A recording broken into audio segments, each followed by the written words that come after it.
The following program may contain strong language and mature content. Viewer discretion is advised.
Hello, hello, hello. Welcome to this week's episode of Nicole Vick Live. This is the recap edition where I give you the recap of all the great things that happened last week on our live episode with Dr. Nomsa Kalfani, my co-host, and our special guest, Miss Dellis Frank. Now, last week I told y'all I was reclaiming Women's History Month, and that is still 100% true. As far as I am concerned, this month is Black Women's History Month. It is what it is.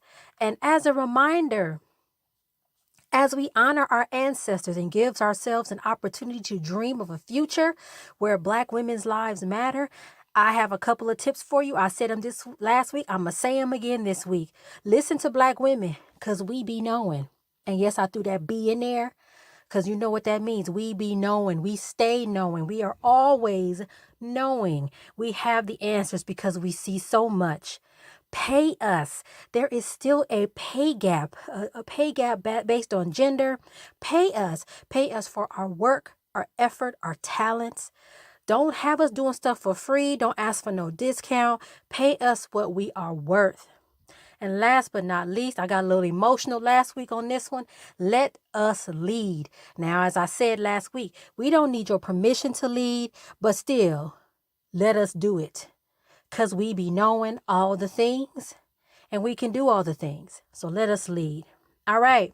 So let's get into the recap.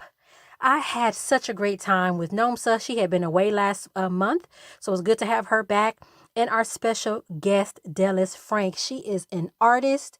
In her past life, she was a teacher. And you can just tell, I talked about this on the episode, you can just tell by her spirit, how she moves, that she was an educator. But she's also an artist. Her art has been on television, y'all. Super duper exciting.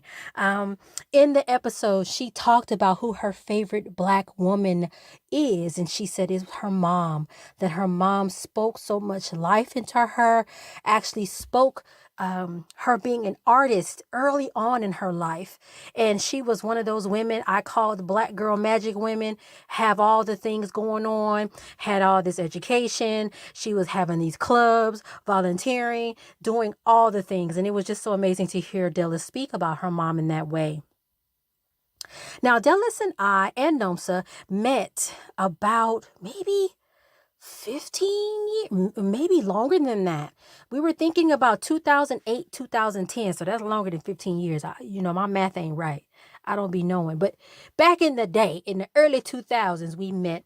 We were part of this coalition called the South LA Building Healthy Communities Collaborative, focused in South LA, about 100 organizations all coming together to try to improve living conditions for folks that lived specifically around the South Figueroa corridor. I'm amazed that I'm actually able to remember all of this.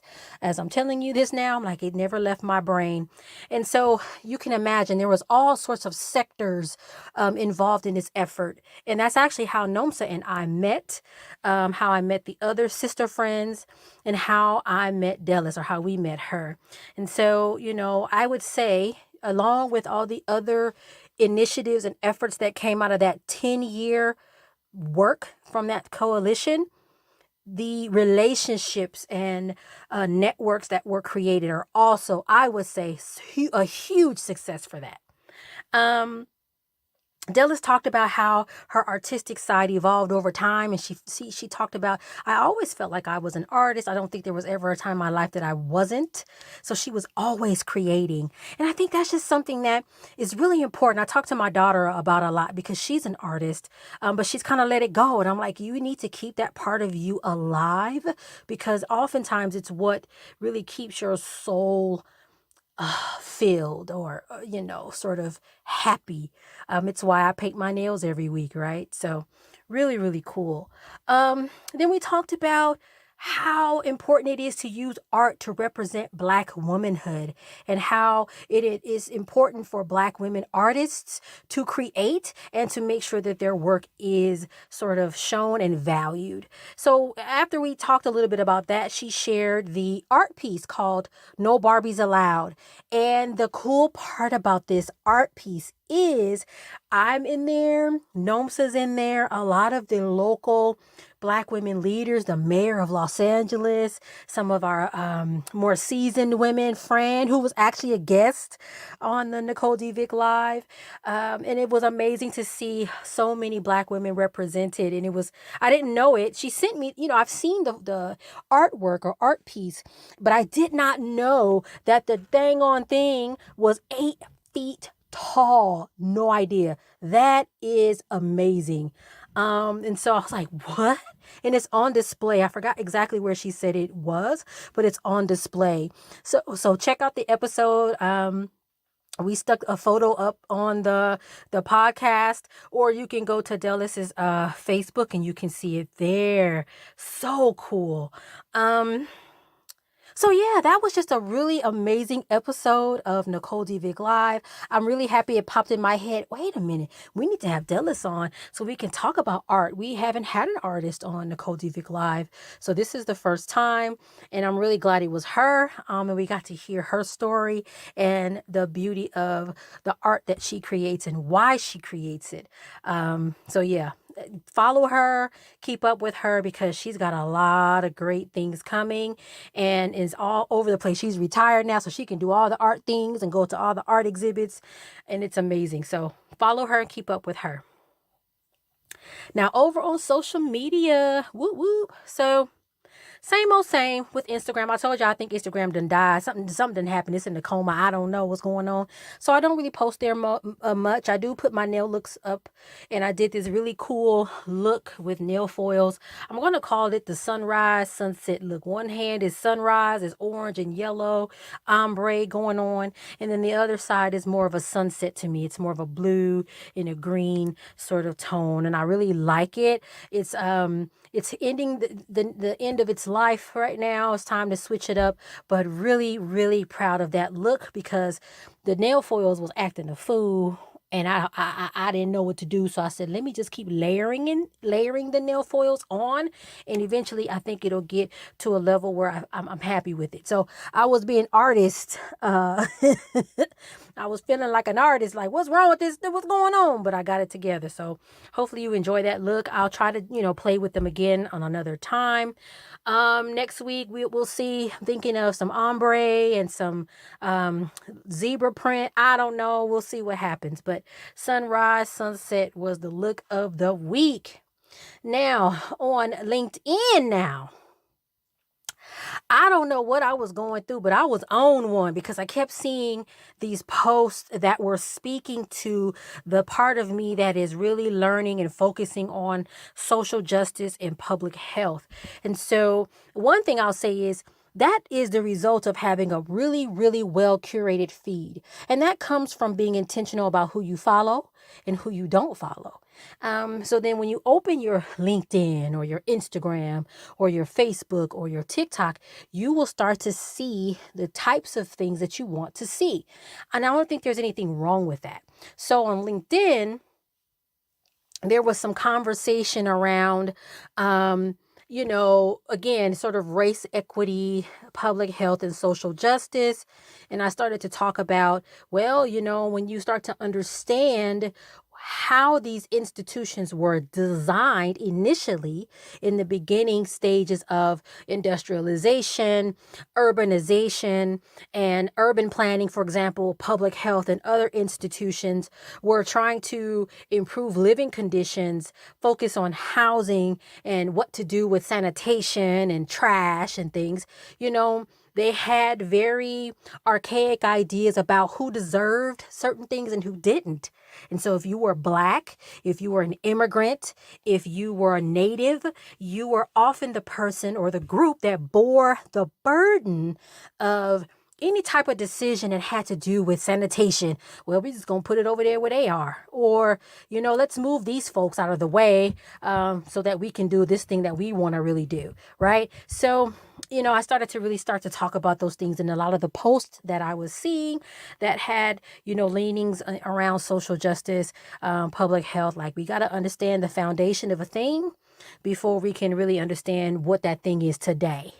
And then I saw another really cool quote. I think it was either on TikTok or LinkedIn, where there's a guy, his name is not coming to me, and I apologize for that. But he made a good point. He said, well, if we can sit here and agree that people that were in the civil rights movement are still alive today, people that had their land taken from them are still alive today, why can't we fathom that people that were causing those harms to people are still here? So I think it kind of speaks to what I'm talking about, right? Like, these things don't just all of a sudden, just because it's 2023, oh, it's a new day, everything's different now. Like, no, the foundation is set. And I think one of the things I always tell people is the system is broken. It is not broken. The system is not broken. It is working as it was designed. Now, that means that some people that look like me, look like my family, they weren't included in that design. And there's actually evidence of that. Well, what do you mean, Nicole, they weren't included? In my research, have found documentation that says in the beginning stages of public health, social justice, the prevailing thought was, well, Black people have to be responsible for their own issues. So in other words, if plumbing is bad and their sanitation is bad, well, they should go fix it. I don't know what they were supposed to be fixing it with. What was they fixing it with? What was the infrastructure? So it was like, we don't have any concern or care for those kinds of issues for that population. Okay, so that's why when I say the system wasn't designed for us, that's what I mean. It wasn't. There was further evidence when I looked in my research. Only at the particular time of this study, only 1 out of 9 health departments in the South declared at the time that they were concerned with Black health issues. We all know Tuskegee syphilis experiment. All these things are really giving you evidence that no, the system was designed. It was working as designed. And the way it was working was, we just not going to be concerned with folks that are outside of what we consider the norm. So now the question becomes, who will rebuild? We are past, let's fix it. And I've said this many times before over the years. We can't fix it anymore. It's like a house. The foundation is tore up, and we decide to go to Home Depot and buy some paint and just paint the house. We cannot do that. We have to fix the house. Now, I don't know what that means necessarily, because that's a huge undertaking. And it also requires people that benefit from that house being broken or tilted to say, you know what? You're right. Let's fix it. You understand what I'm saying? Are you picking up what I'm putting down? So that was me on LinkedIn, y'all. I'm just going to keep talking till I die about these kinds of things because somebody going to have to figure it out. And I'm not going to say it's not me. I want to be a part of the solution, but I also have to be very realistic about what we're up against and what we're facing. Okay. So that was LinkedIn. Follow me there, Nicole D. Vick. Also, I want to say I mentioned on LinkedIn that I will be the host of the TEDx South Central Los Angeles. They're having a salon and they're going to be focused on education. And I was asked to be the host. So I'm really, really excited about that. I'll have more details as I do that and report back. Super duper excited about that opportunity. Really, really impressed with the work that they've been doing. They were called TEDx Crenshaw, but they have been rebranded to have a larger focus on the greater South Central Los Angeles area. And I know the person that is behind all the work, amazing woman. Amazing Black woman, and I'm really, really excited about being asked to host. So yeah. All right. Now on TikTok, what was I talking about on TikTok? TikTok is the place where I am the most myself, I'll say. I don't think I'm fake on Instagram. I don't think I'm fake on LinkedIn, but it's a different place, right? TikTok, you can show up on TikTok with your bonnet on and have a conversation and people are like, yeah. So on TikTok, recently I was talking on TikTok about this conversation I had with my partner. I said, who got the worst deal out of all of this? Black men or black women? And initially I said it was black women, but then I did end up changing my mind. First and foremost, I cannot pretend I know what it means to be a black man. I'm not a black man. But as I thought about it and talked to him about it, I was like, honestly, the more I think about it, we both lost. We both got done wrong, but it played out differently for us. Black women were sold this idea: go to work, go to school, get the degrees, do the thing, and you're going to get ahead, right? And we did it. We all went to school. You've seen the stats. We're the most educated group of people in the damn country, right? But I saw this other TikTok and I wish I could find it. I can't find it again, where this woman was showing us, yes, we are the most educated in the United States. But when you look at our salaries, we are still making less than our counterparts of other races. What in the world is that about? And so I had never seen it before like that, presented to me in that way. And it really hurt my feelings because I said, here I am. I'm in school now, getting another degree because I've been taught that's what you do. You work hard, you get your degrees, you get and you say, see, I'm smart. See. But then you still get up in these workplaces and still get treated crazy. It's so disheartening. And I think, like I told my my partner, I said, well, I think it just played out differently for black men. We had the crack epidemic. We have the school to prison pipeline. We have all those things that effectively put so many of our black men in the prison system. The whole thing with marijuana bothers me, right? We had the weed man trying to make his living and make money when marijuana was illegal. Now that marijuana is legal in so many jurisdictions, black folk cannot even get the licenses and the permits to open up these dispensaries, right? And there's even stats and statistics and data that say in jurisdictions where marijuana is legalized, black people still are over-policed when it comes to marijuana. So it's like we all got played. We just got played differently. I don't know if that makes any sense, y'all, but it's so much. But TikTok is where I talk about those things. I've talked about, Nicole, why is it, as smart as you are, still at 45, you play yourself short and say, that's okay. You want something and you tell yourself that that's okay. You don't really want it, but you really do. Why do you do that? And so I posted that on TikTok and had some conversations with women where it's like, well, maybe you're used to being disappointed. Why are you playing small?